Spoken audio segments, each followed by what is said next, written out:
Welcome everybody to the channel of mic to mic. We have Maharaj Tilakdhari. हमारे सामने महाराज तिलकधारी हैं जो उज्जैन के एक बहुत बड़े अघोरी हैं।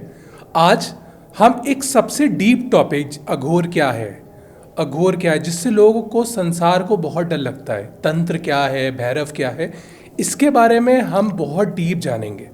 सबसे पहले आपका बहुत बहुत जय हो, अभिनंदन। जय जय श्री महाकाल। आप लोगों को भी धन्यवाद भगवान, आपके भक्त लोगों को भी धन्यवाद। आदेश आदेश। महाराज जी, आप भी हमारी तरह एक जब बच्चे पैदा हुए होंगे, छोटे बालक पैदा हुए होंगे जिसने संसार को देखा होगा, और आपको ये अघोर की जर्नी या अघोर की दिशा कहाँ से मिली और कैसे प्रेरित हुए आप? देखो, हमारा भी एक छोटा बचपन था। स्कूल भी जाते थे, माँ बाप के साथ रहते भी थे, भाई लोगों का प्यार भी था। पर हमारा बचपन से रुझान था कि संत के साथ सेवा करना, उनके आचरण को सीखना, संस्कृति जो भी हमारे धैर्यता के हिसाब से मन को मनोबल करने के लिए गुरु होना जरूरी है। और जब गुरु से हम मिले तो गुरु भी ऐसे वैसे भी नहीं थे। सोमनाथ नाम है, पूरी दुनिया जानती थी उनको कि अगर वो कुछ भी चिमटा गाड़ दे तो निकल नहीं पाता था। तो उनकी सानिध्य में रह के आज हम धीरे धीरे वहाँ तक पहुँच गए। बाकी तो जीवन देखा जाए तो बहुत स्ट्रगल करते हुए भी और तपस्या करते हुए भी आगे निकले हम। महाराज जी, आपने कहा गुरु, आपके गुरु थे, पर अघोर में ऐसा कहा जाता है, अघोर जैसे आप नागा साधु बनते हैं तो आपको गुरु की आवश्यकता होती है, पर अघोर तो एक ऐसा भी होता है जिसमें गुरु नहीं भी होते। कई अघोरियों के गुरु नहीं भी होते हैं। पर क्या अघोर में गुरु का होना और गुरु का ना होना, क्या अलग अलग उसके इम्पैक्ट पड़ता है, क्या अलग अलग उसका वो निकलता है? देखिए, गुरु शब्द जो है एक पिता परमेश्वर की तरह जो आपको सही तरीके से गाइड कर सकता है। मतलब आपके मन को अंदर के जो जितने भी दिमाग की ऊर्जा होती है, गंदी संदी, अच्छे बुरे, वो सब गुरु उसको पवित्र कर देता है। एक अच्छे निर्मल कोमल अपना शिष्य को बनाने की कोशिश करता है। और जो गुरुओं के पास में जो शक्तियाँ होती तो वो भी देखते हैं कि 12 साल वो बच्चा कैसा है, किस तरीके से वो बच्चा हैंडल कर सकता है। उसके हिसाब से ही गुरु अपने पद को और अपने गुरु उसके लाल से, तो गुरु होना जरूरी है। बिना गुरु वाले अगर आप देख रहे हैं तो उनका कोई अस्तित्व नहीं है। और उनको ये भी नहीं पता है कि अघोर की जो शमशान क्रिया होती है, अघोर कहाँ किस तरह से वो कहाँ कहाँ पे उसको तकलीफ है, किस तरह से वो दुनिया का भला करता है, किस प्रोसेस में मतलब गुरु के आदर का सम्मान करके पूरा चलना पड़ता है। उसके लिए सारी जनता से मैं ये तो नहीं कह सकता, बाकी जो बने हैं बिना गुरु के वो मनमुखी गुरु होंगे। गुरु बिना ज्ञान नहीं। अगर गु से रू हट गया तो गुई हो गया। हर चीज गुरु से ही होती है। पिता परमेश्वर, अगर पिता है तो हम लोग हम जन्मे हैं। अगर माता पिता नहीं होते तो हम लोग आप कहाँ से जन्म होते। बिना गुरु से तो कोई भी क्रिया असफल है, सफलता नहीं मिल सकती। गुरु के बिना सफल होना है। गुरु के माध्यम से आपका जो भी शरीर का, आप चाहे मोक्ष प्राप्त कर लो, चाहे आप भगवान से डायरेक्ट कनेक्शन जोड़ सकते हैं, चाहे आपको इतना प्रेम मिले सारा संसार आपको प्यार कर सकता है। बाकी और कुछ भी नहीं। महाराज जी, मतलब आप वो अघोरी हैं जिन्होंने गुरु का सहारा लिया है यहाँ तक जाने के लिए। आपकी मेहनत है वो मैं जानता, पर ऐसा माना जाता, जैसे मैं आपको देख पा रहा हूँ, ऐसा माना जाता है अघोर क्रिया में तंत्र, भैरव, माँ काली, माँ शिव, भगवान शिव की आराधना होती है। पर मैं शायद देख पा रहा हूँ आपने माँ का लॉकेट पहना है शायद, या हनुमान जी का है? ये माँ तारा का है, तारापीठ में है। बंगाल क्षेत्र की तारा माँ है। जो हमें इनसे बहुत कुछ प्रेरणा और तंत्र के मार्गदर्शन मामा खेमा से हमें बहुत कुछ मिला है। मुंड स्कल्स वगैरह, जो भी मुंड मालाना वगैरह हम जो साधना करते हैं, तो हमको तारापीठ, कामाख्या, महाकाल, काशी, यहाँ जगह पे जाके हम लोग साधना करते हैं। ऐसा माना जाता है कि कहते कि लोग नागा बनते हैं, लोग साधु बनते हैं, पर ऐसी क्या प्रेरणा आपको आई कि आप अघोरी बने? आप अघोर की तरफ, ऐसा क्या चीज़ थी कि आप अघोर की तरफ गए, नागा की तरफ नहीं गए?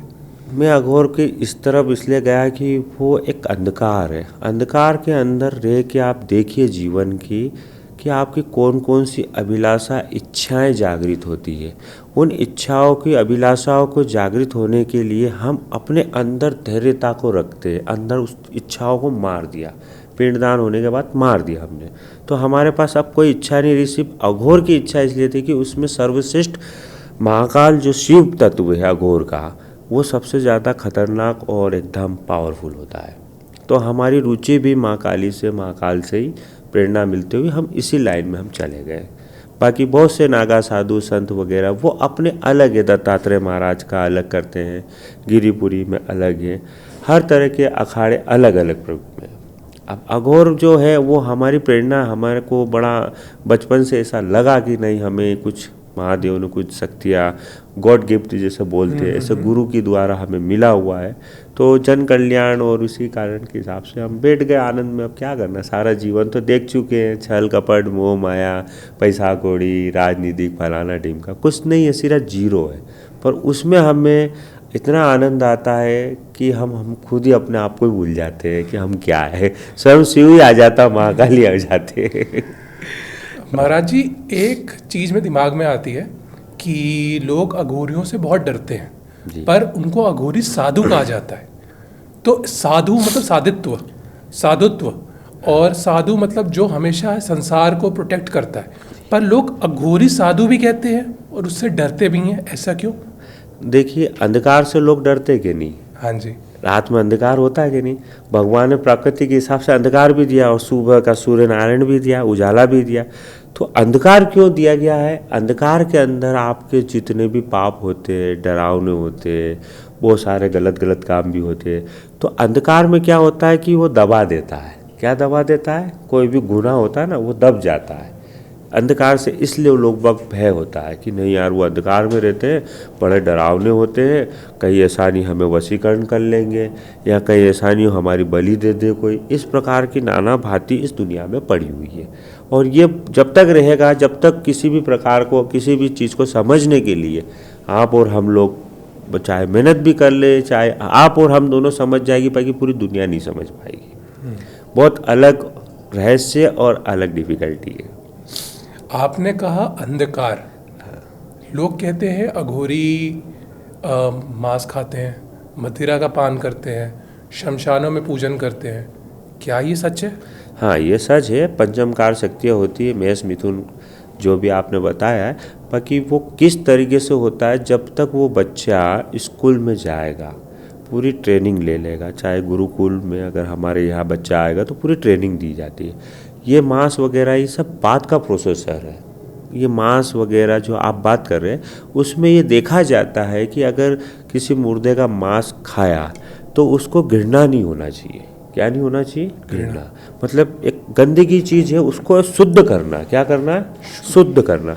तो वो हमारे एक अघोर के अंदर परंपराओं से दी जा रही है, अन्यथा ऐसे कोई पिक्चर आपको नहीं मिलेगा। और हमारे यहाँ पे ज़्यादातर सिर्फ इतना ही है कि जो पूजा होती है, पूजा जो शव साधना, उसकी जो पूजा होती है, तो उसके शव साधना की बॉडी के टुकड़े भी होते हैं और उसको हम हवन में जलाते भी हैं, स्वाहा करते हैं, और उसी का जो बल भोग होता है वो हम लोग लेते हैं, और उससे हमें क्या ताकतें ज़्यादा मिलती है। अच्छा। क्या मिलती है? ताकतें।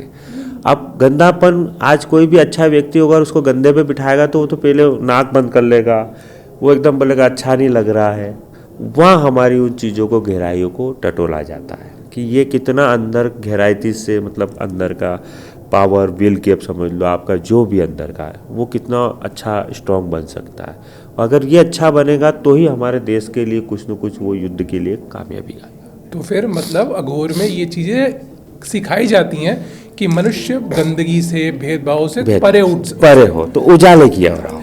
लेकिन कई लोग कहते हैं कि अगर मैं उन, आप लोग जैसे घोरीज मांस का सेवन करते हैं, कि वो चाहते हैं कि उस शव से वो शक्तियाँ उसके अंदर वापस आ जाए, ये ऐसा होता है? जी होता है, आती है शक्तियाँ। जब अगर किसी टाइम पे कोई जैसे लावारिस लाश होती है, जब डेड बॉडी जब मिलता है, जैसे गंगा में कोई बहुत से लोग प्रोवाइड कर देते हैं, और जब हमें कोई, जब बॉडी अगर जल में जाएगी तो पत्थर बांध के रखते हैं, तो जब बॉडी का जब संतुलन खत्म हो जाता है उसकी शक्ति होगा, तो बॉडी ऊपर आ जाती है, फिर दिख जाती है, गंगा मैया दे देती है, फिर उसके ऊपर शव साधना, हम उस पर बैठ के अपनी क्रियाएं पूरी करते हैं। तो चेले वगैरह शिष्य जो होते हैं वो दूर से देखते हैं, बाकी हम उनको पास में ज़्यादा नहीं आने देते, क्योंकि उसका कारण क्या है, विज़न क्या है, कि वो जितना भी बॉडी है उसकी गंधक जो आती है, बदबू है ना, वो बदबू वो बच्चे लोग सहन नहीं कर पाएंगे।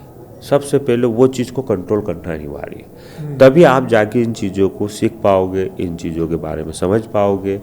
हर जो भी है थोड़ा सा एक गंध वाला, एक थोड़ा डरावना, एक अलग है। बाकी उस कार्य को सरलता से हमने लिया, किसी को डराने वाला भयभीत नहीं है इसमें।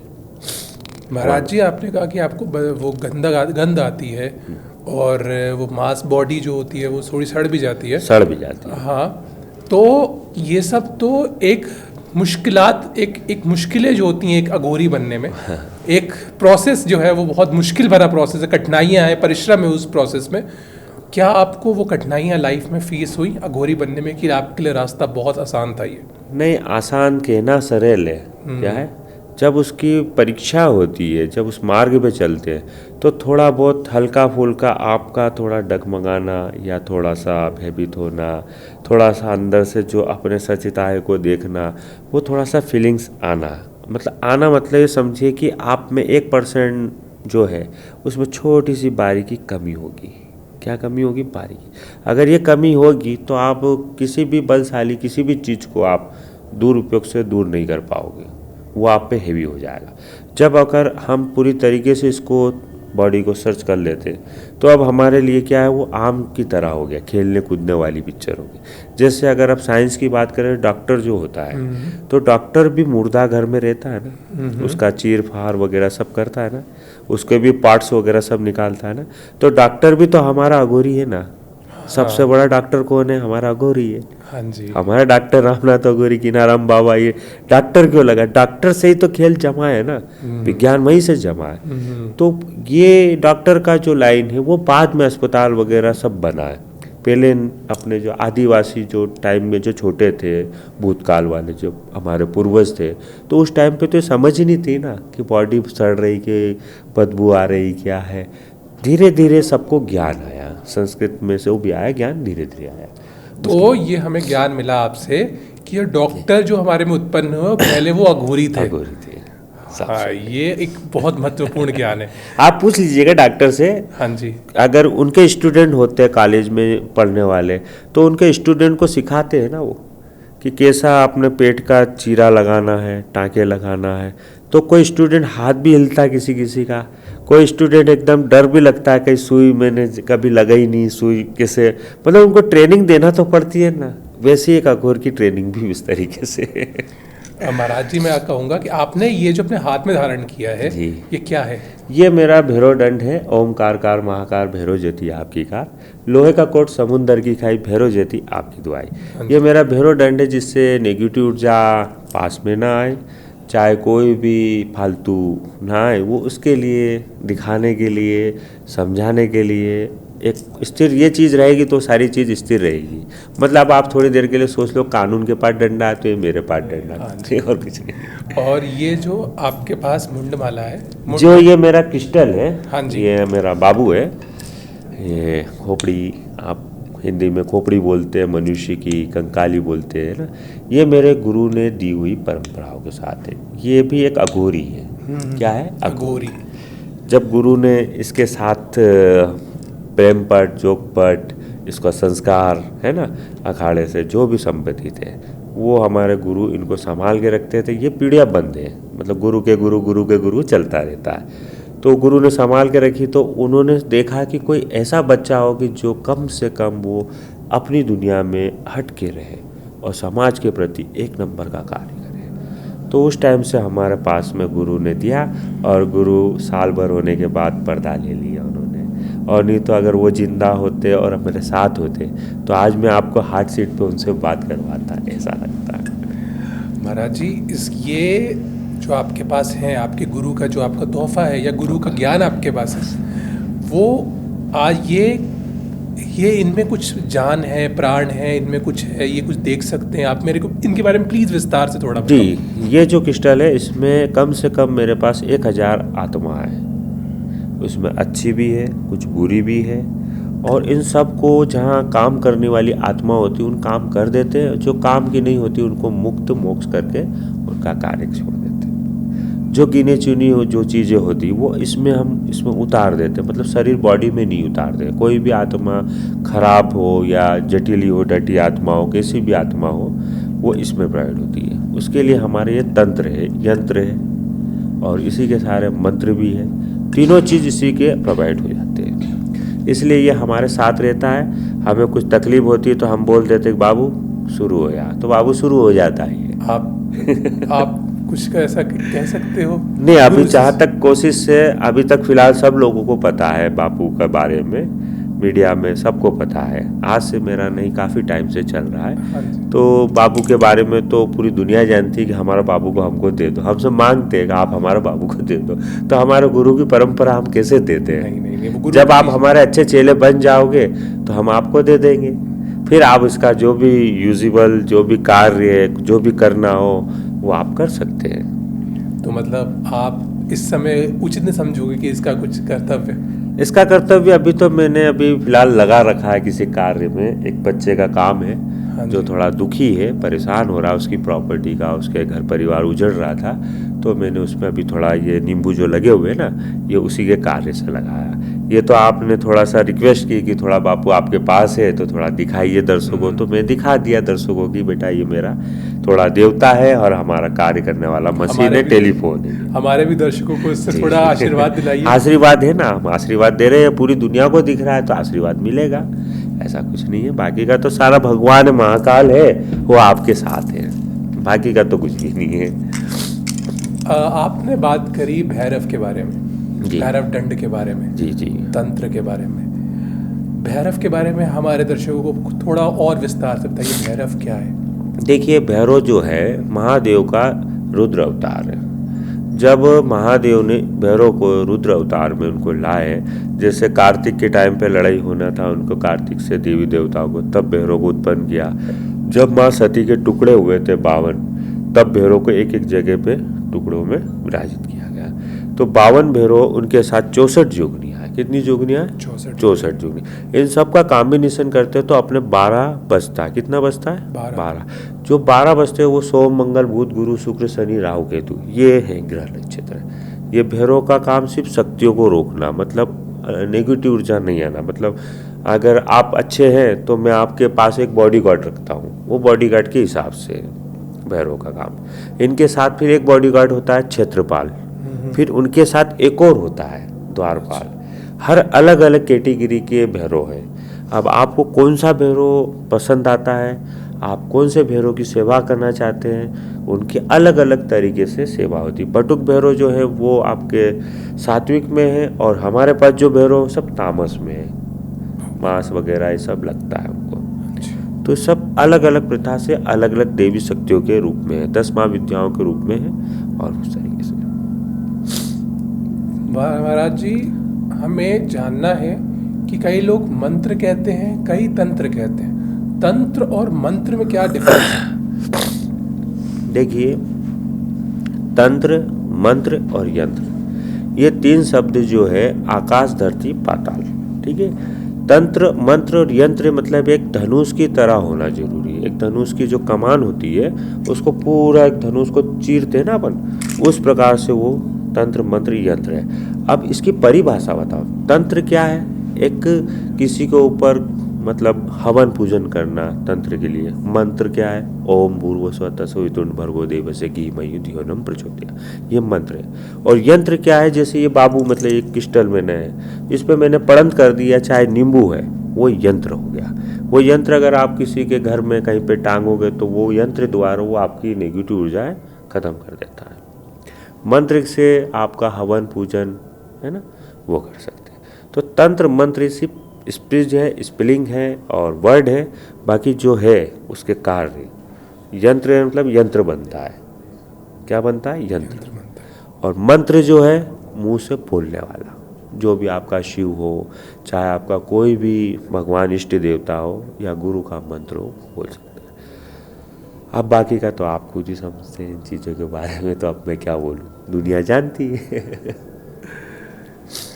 महाराज जी, लोग कहते हैं कि negative energies, black magic, Aghoris करते हैं, क्या ये सच है?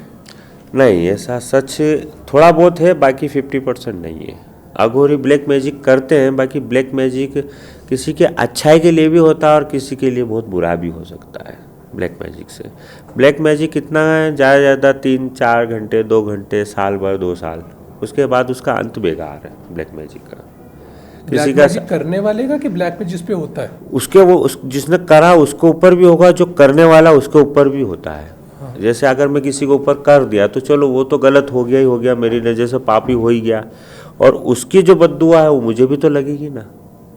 अपन बिना नियम से किसी प्रकृति को बिना कहे छेड़ेंगे तो नुकसान हमारा ही होगा ना। तो वो चीज़ें कहीं कहीं अलग अलग गुप्तों में रहती हैं। ये मेरा खुद का सवाल है पर्सनल कि माँ जो माँ शक्ति है, हाँ, भैरव जो शिव का रूप है, हाँ, और खुद साक्षात शिव, वो सब लोगों की भलाई के लिए आए हैं, जी। तो उनकी शक्तियाँ कैसे किसी गलत कर सकती हैं ब्लैक मैजिक के थ्रू? हो सकती है। देखो अगर वो भगवान देवी देवता थे तो उनके पास भी कितने बड़े बड़े राक्षस थे, रावण जैसे थे, ताड़कासुर से, किसे महिषासुर से, है ना, शुक्राचार्य जैसे लोग थे। तो महादेव और शक्ति तो वो तो अच्छा करने के लिए बैठी, कभी बुरा करने की सोचते ही नहीं है। वो तो कहते हैं कि जो सच चलेगा मैं सच के लिए आऊँगा, और अधर्म के साथ चलेगा तो विनाश काल का बुद्धि काल तो होना ही होना है। तो ये परंपरा ही चली आ रही है इन चीज़ों से। आप और मैं शायद पैदा हुए होंगे, नहीं हुए होंगे, 3 युग किसने देखा, ये तो चौथा युग चल रहा है ना कलयुग का। कलयुग के अंदर अपन बोल रहे कि 1400 वर्ष में आज कुंभ, बड़ा महाकुंभ दिव्य आया। तो प्रकृति के हिसाब से सारा नियम दिख रहे हैं, बिना नियम से कोई भी चीज़ नहीं है। अगर किसी पे ब्लैक मैजिक हुआ है तो आपने तो इस चीज़ को अच्छे से बहुत जाना है, तो मैं ये चाहता हूँ आप कैसे वो बंदा ऐसा पहचाने या आइडेंटिफाई करे कि उस पर ब्लैक मैजिक हुआ है, और किसकी साधना करे विदाउट अघोरी या विद अघोरी, कि जिससे कि वो उसकी जो निगेटिविटी है वो चली जाए, ब्लैक मैजिक चला जाए। देखो अगर आपको सही तरीके से, जिसके पास गुरु नहीं हो और गुरु मनमुखी हो, उसको साधना करना है, चाहे उसके ब्लैक मैजिक का असर कैसे होता है कि उसके हाथ पांव दर्द होना है, उसकी आंखों की जो भापन होती है वो ऊंची होती है, छोटी छोटी बात में वो गुस्सा होना, मतलब हम उसको सही बोलेंगे तो उस तरीके से चलता नहीं है। तो हमको पता लग जाता है उसके माइंड रीडर से, उसके मस्तक से, उसकी आंखों से हमें पता लग जाता है कि इसके ऊपर कुछ न कुछ असर हुआ है। तो उसको काटने के लिए हमारे पास विद्याएं जो होती है वो मंत्र द्वारा उच्चारण करके हवन में उसकी जो क्रिया है वो कर देते हैं। अब जैसे आम व्यक्ति है वो तो हमारे पास नहीं पहुंच सकता है ना। तो उनके लिए हमने पहले ही बोला कि अगर किसी प्रकार का मैजिक हो या आपके ऊपर किसी प्रकार का कुछ किसी ने कुछ करा हो तो अपने एक नींबू लेना, अपने ऊपर से उतारना उल्टे हाथ से। कौन से हाथ से? उल्टे हाथ से। उल्टे हाथ से उतारना 11 बार, और भैरव महाराज के वहाँ जाके आप रख सकते हैं काली उड़द और नींबू। तो आपकी जो छोटी मोटी हल्की फुल्की जो भी नेगेटिव ऊर्जा है वो समाप्त हो जाएगी। इसलिए तो सबसे ज़्यादा आपको भैरव को ही मानना पड़ेगा। शिव एक अलग है, काली माई अलग है, सबसे ज़्यादा आपको भैरव की ही साधना पे ध्यान देना पड़ेगा, तभी जाके आपको ये सब चीज़ें मिलेगी। भैरव भी बताया मैंने 52 भैरव है, अलग अलग, नशेड़े भैरव भी हैं, गंडिया भैरव भी हैं। वो आपके ऊपर प्रोवाइड होते हैं कि आपको कौन सा गण अच्छा लगता है, जिसका मेरा मन इससे लगा हुआ है तो मैं उसकी ही साधना कर पाऊँगा। नहीं, जो एक आम इंसान है उसके ऊपर जो आपने बताया पूरा तरीका बताया, नींबू से उसको 17 बार वारना है, उसके बाद उसको वो कौन से भैरव के पास जाए? काल भैरव के पास रख सकते हैं, बटुक भैरव के पास रख सकते हैं, और आपके अदरवाइज शमशान में अगर भैरव है तो आप वहाँ भी रख सकते हैं, कोई विशेष बड़ी बात नहीं है।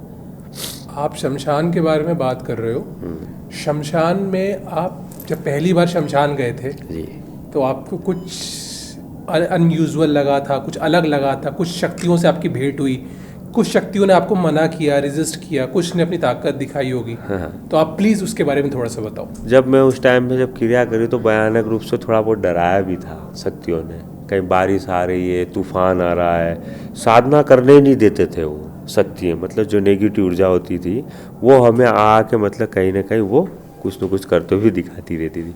तब हम भी जिद्दी रहते थे कि साला कुछ भी हो जाए, तूफान आए, कुछ भी आए, ओम नमः शिवाय, बैठना तो बैठना है। तो वो शक्तियाँ धीरे धीरे वो ख़त्म हो जाती, फिर अपनी शक्तियाँ चालू हो जाती सदगुरु की कृपा से। बहुत बहुत धन्यवाद आपका, और हो सकता है आपके बारे में और हम जानेंगे। जी जी, और जरूर शक्ति के बारे में जानेंगे। हर हर हर हर महादेव। ठीक है, बहुत बहुत थैंक यू।